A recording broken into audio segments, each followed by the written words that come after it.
In a visit to Quebec City on Thursday, Pope Francis made some of his strongest remarks yet, condemning Canada's former residential schools for Indigenous children, specifically addressing the sexual abuse which occurred at the schools for the very first time.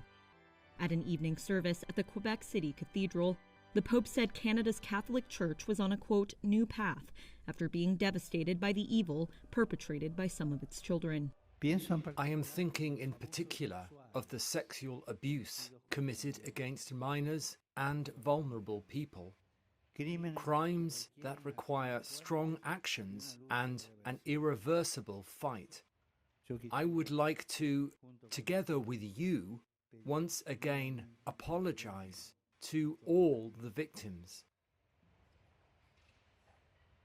The pain and shame that we experienced must be an occasion for conversion. Never again.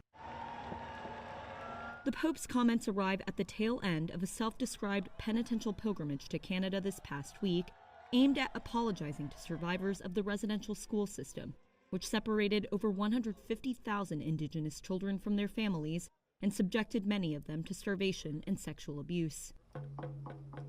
That tour kicked off with a historic apology in the town of Musquecheese on Monday, where the Pope met with Indigenous leaders. But what was supposed to be a first step towards reconciliation fell short of what many survivors hoped to hear, including acknowledgement of the sexual abuse at the schools.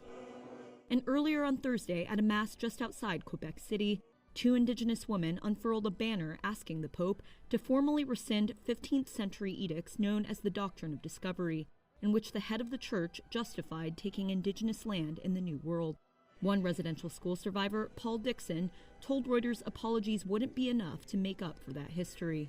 The Pope, you have to realize, apologized on behalf of his bad apples. He didn't apologize of a Catholic Church running the 60% of the residential, over 60% of the residential. He didn't apologize for that. He came here, I don't know, and asking for forgiveness. I don't know, not for me anyways. In a statement, the office of Canadian Prime Minister Justin Trudeau said he had met with the Pope privately on Wednesday, discussing the need to, quote, take concrete action to repatriate Indigenous artifacts, provide access to residential schools documents, address the doctrine of discovery, and ensure justice for survivors.